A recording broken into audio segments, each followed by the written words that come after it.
things so far. I'm sure everybody has been more than adequately acknowledged. But allow me, nevertheless, to do the formalities and start with acknowledging my good friend, Mr. Tony Hilton, the wannabe baby father for logistics. But Tony is my good friend, and we share with no mean-spiritedness whatever, because aside from being good friends, we are also neighbors. My constituency adjoins him, and I join with his comments in welcoming this development to the area, because when we see these developments, the first thing that comes to our mind is that people in our constituency will be employed, and so we're very, very happy for that. But in all fairness, acknowledgement must be given to Tony for being a visionary in this regard, regarding logistics, and for being a consistent supporter in government and outside of government for logistics. So Tony is a credible spokesperson in these matters. May I acknowledge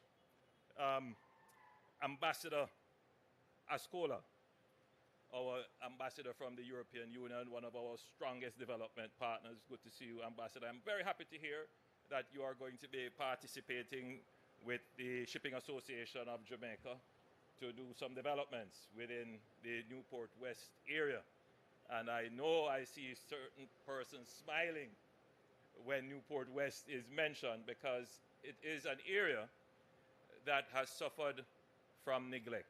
Unfortunately, that is the case, and it cannot be overlooked. The truth is that at one point in time, that area, when it was being developed, would have given the country as much hope as this development now is giving. But with the passage of time, the infrastructure in that area degraded. And like the story for much of Jamaica as it relates to infrastructure, it was not maintained over a long period of time. Tony and myself, we have this debate back and forth in Parliament regarding a phenomenon which we call the orphan roads. Again, we go back to paternity. These are roads that are not on any particular gazette or register. They were built probably on development estates, as was the case for Newport West. That was an industrial estate which was developed. The road should have been turned over to the local authorities. There's a dispute as to whether, maybe, Mayor, you could inform me what the true position is, whether or not the KCAC owns those roads or not. But nevertheless, Newport West is a national asset, and the government has an interest in it.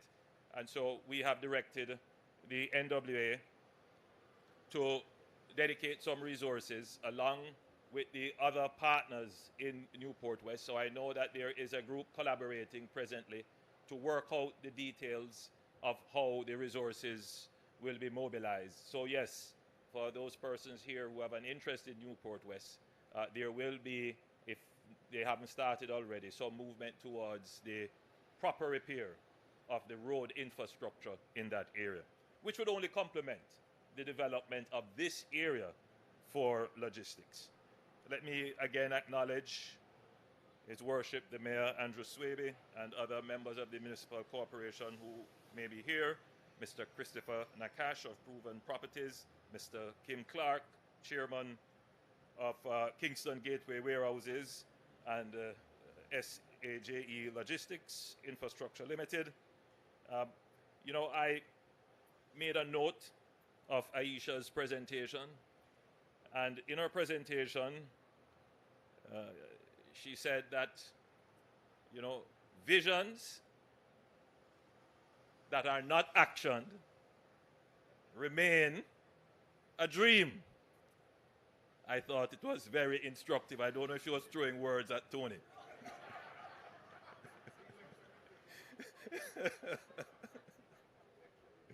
But thank you for those comments. You will see that I pay very keen attention to all the words said on the platform. So today,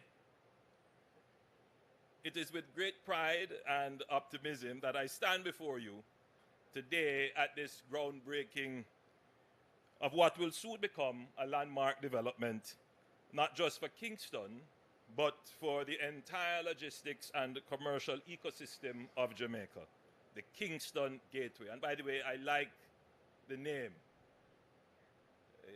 Technically, you're right there, right at the gateway.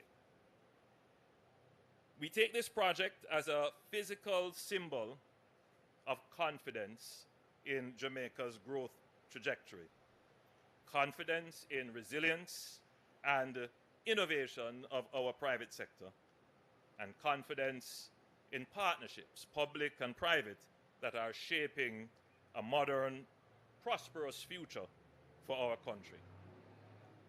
Let me first commend the vision of the Shipping Association of Jamaica and Logistics Infrastructure Limited, Proven Properties Limited.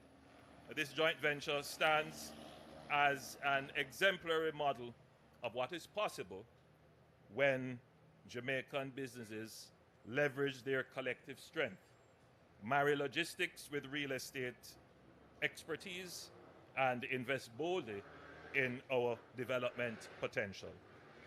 Kingston Gateway, situated strategically at the entrance to Port Bustamante, is not only about concrete, steel, and glass. It is about connectivity. It is about enabling commerce. It is about unlocking value, economic value, logistical value, and community value. As was already stated, the project will comprise 21 units. And it will have direct access to Marcus Garvey Drive, proximity to the Port of Kingston, a mere few minutes from the Norman Manley International Airport. This facility places its tenants at the very nerve center of Jamaica's trade infrastructure. This is a development that makes sense economically, spatially, and strategically. But it also makes sense in terms of the policy direction that my government has been pursuing with clear intention over the past several years. Ladies and gentlemen, Jamaica is in a new phase of its development. We are not where we were 10 years ago. The macroeconomic stability,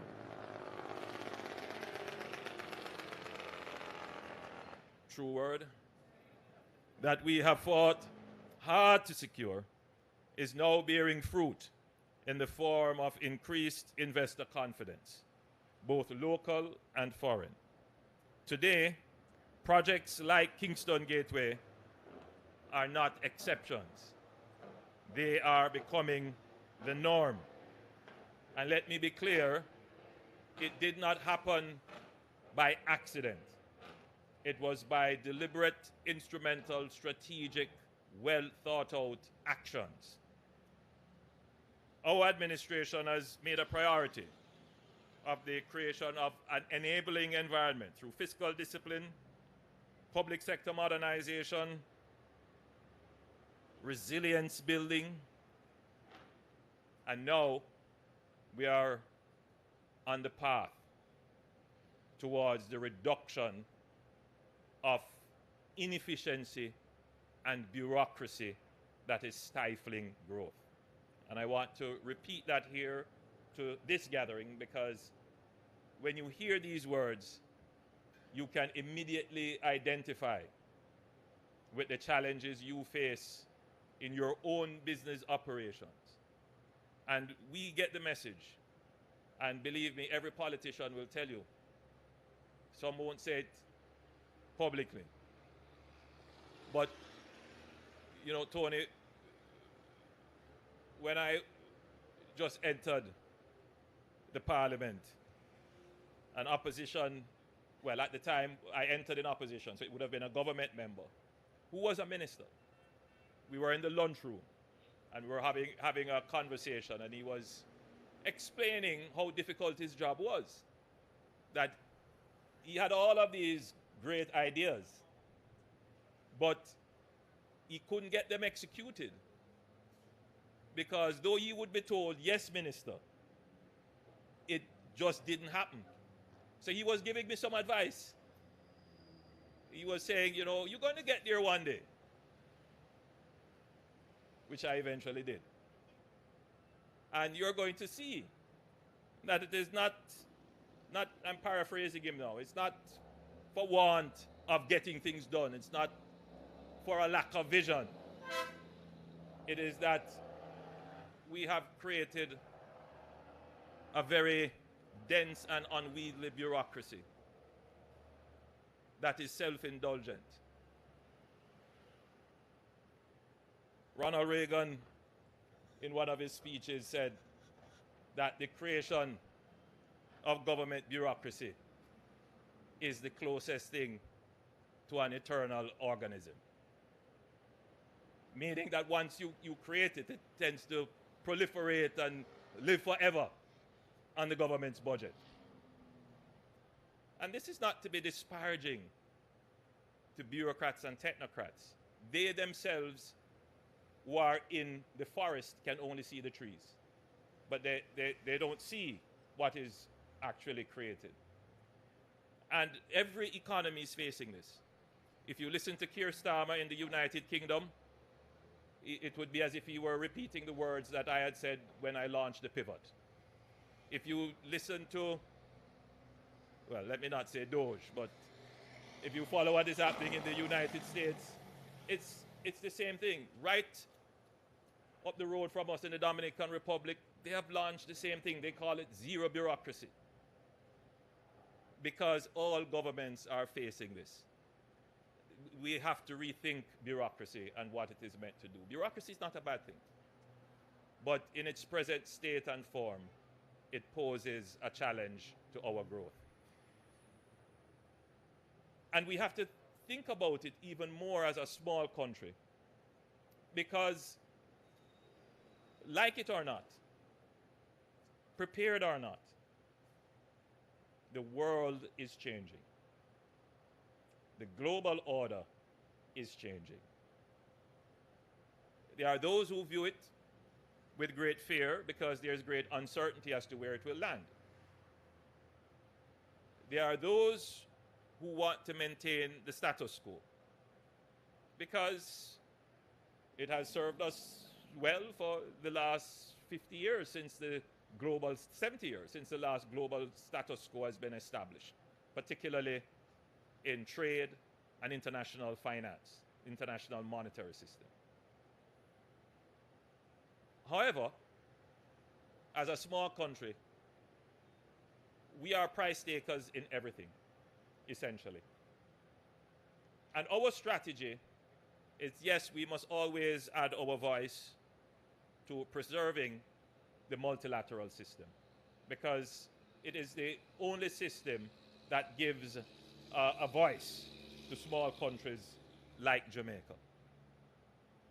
But we must also be strategic and seek to find the opportunities that may exist in disruptive states. We have to position ourselves to be able to take advantage of the repositioning of global supply chains that is inevitable and imminent in happening. So, whilst we look on with some fear, even trepidation as to what may happen, we are also being prospecting, and we're looking for what opportunities that may present themselves. So that means we must put ourselves in a position to withstand and absorb shocks, but also be agile enough to move when the opportunities present themselves. And that is why it is so critical that we have a bureaucracy, meaning the mobilization of public resources for regulation and administration, to be able to respond swiftly when opportunities present themselves. And that is the next phase of the change that we will bring to Jamaica. Let's be realistic. Jamaica wants to be a logistics hub. Tony had this notion of we are going to be the fourth node in the global logistics hub. And it is a dream I share. It is a vision that I'm trying to bring to reality. I'm a good godfather to this.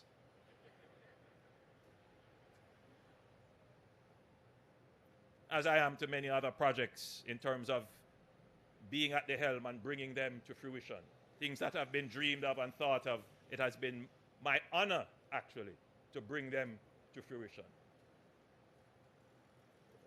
Primarily because, you know, I took the advice of that minister, who, by the way, he passed a few days, I believe it was yesterday, Errol Ennis.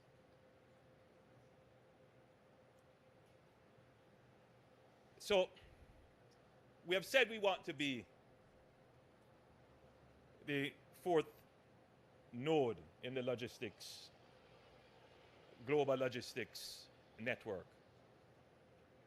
Now, you know, everything in economics, in a sense, is about arbitrage.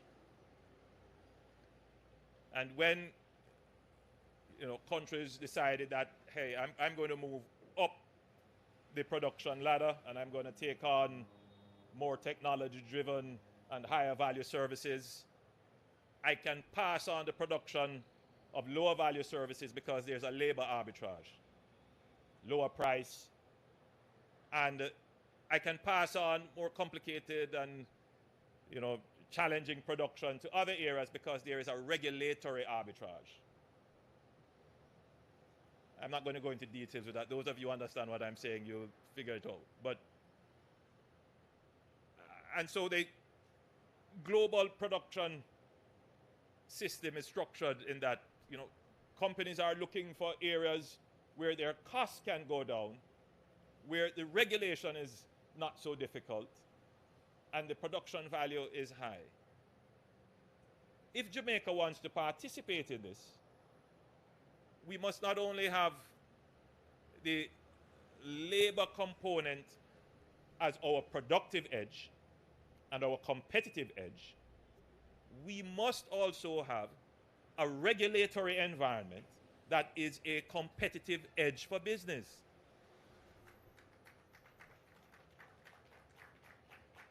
As I said, I'm not going into too much details, but the people who applaud, they get it. They understand what I'm saying.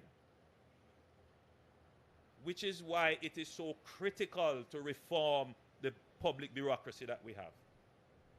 You can't talk about becoming a logistics if it is going to take you an inordinate period of time to get anything approved. And if the people who serve the bureaucracy don't understand that they have to be outcome-oriented instead of process-oriented. Critical. So, Tony, this infrastructure is important to logistics. But if we are going to be really serious players, we have to remove the obstacles that dull our competitive edge.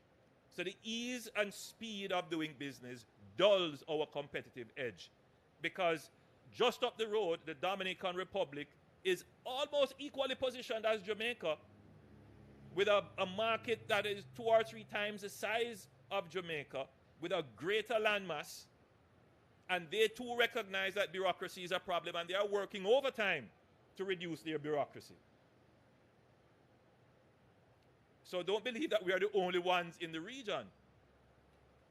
So we must do it. It's an imperative. Absolute imperative.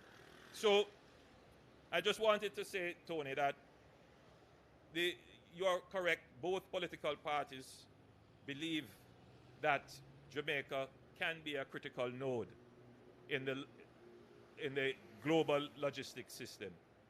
But we have to work assiduously now to do what is necessary to ensure that we can actually fulfill that dream.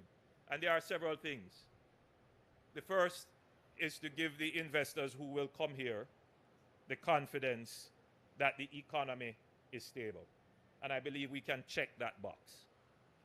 The second thing is to give the investors who will come here the confidence that the politics is stable, that they don't have a political risk.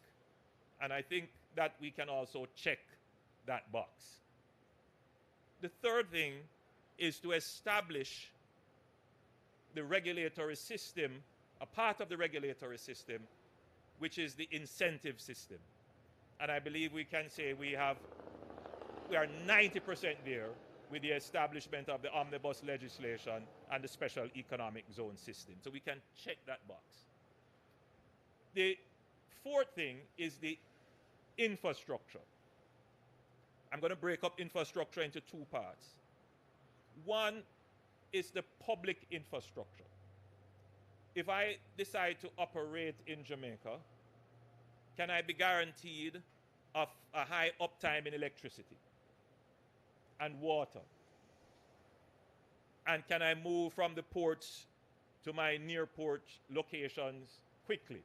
And is there enough security there? I think we are more than 50% of the way there, and we are improving every day. Certainly the highways that we have put in makes a tremendous difference. The other part of the infrastructure would be the actual port and logistics related infrastructure. So for example, do you have enough space on your ports to clear the containers? What's the throughput time on your port? How fast is the port moving? I think that what we have done with the divestment of the port of Kingston and the investments that the concession operator has made, we are more than 50% of the way there, but we are still constrained. And I'm happy to see Professor Shirley's here from the Port Authority. And we have some great visioning. Well, we have done some great visioning. It's time to implement, which is to actually get the Westlands into operation to expand the port. There is a plan to kind of shift Marcus Garvey Drive and have a merger with the existing Spanish Town Road and to take up those. What I'm saying is those people who understand it will immediately get it. So, and it's difficult to say these things by just throwing them out because somebody's going to pick it up and somebody's going to make an uninformed criticism, and then you end up in an argument and the public gets confused without actually knowing, because these kinds of things require deeper explanation as to why we have to do them, which is usually the case when we start to have these kinds of conversations. But it's important to be said, particularly to this audience, that we recognize that if we're going to be serious, Tony, we're going to have to expand particularly the near shore and near port operations of the port, and we need more lands in order to do that. We have a plan for the Westlands, and we also have to look at what we're going to do with Tinson Pen and the lands between Spanish Town Road and Marcus Garvey Drive, which we're going to have to address. And then there are other issues, of course, telecommunications and cybersecurity. All of those things are critically important.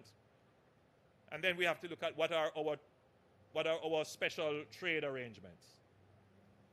What are the special provisions that we have with major trading partners?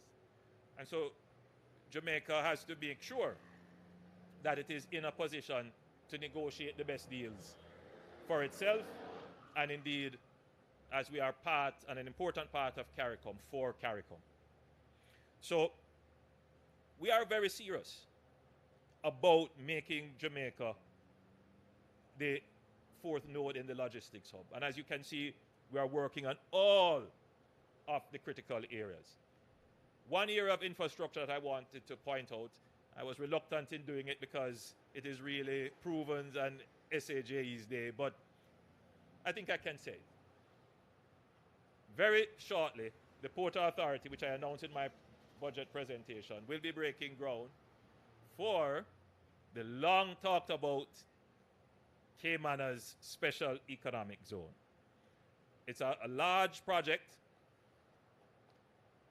We've been talking about it now for more than 10 years, Tony. We have done a World Bank study on it, all kinds of initiatives. It has not happened. The Port Authority has been tasked to de-risk the project and to take on the development risk for the project and to develop the first 50 acres of the project and to find an anchor tenant. So Jamaica will have its first true special economic zone. And Prof, my diary says that it is within the next 2 months. I'm giving you 2 months, but I know it will be before 2 months that we will be able to break ground.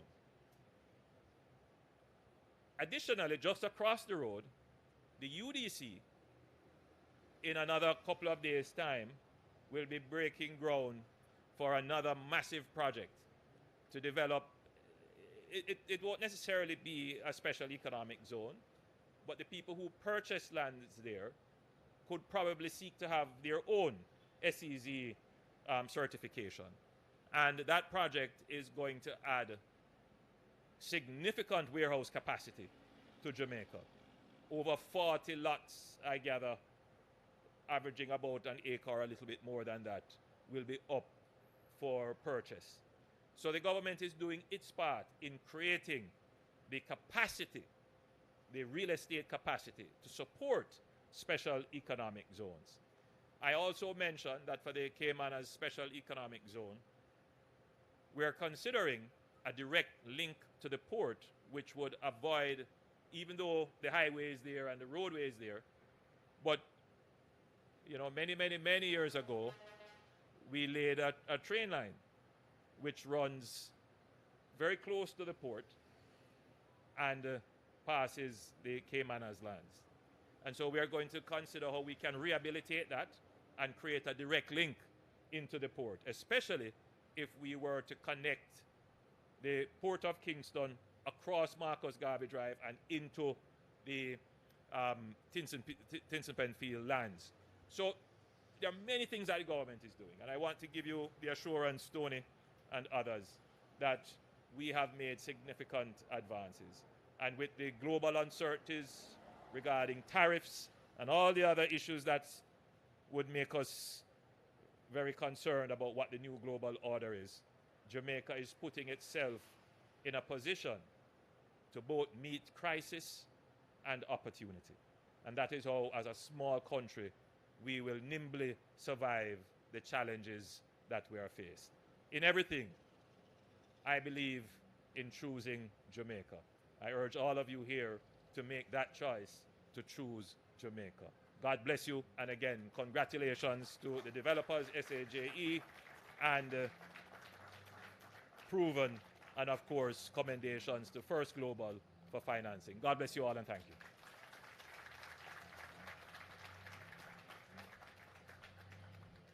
Ladies and gentlemen, choose Jamaica.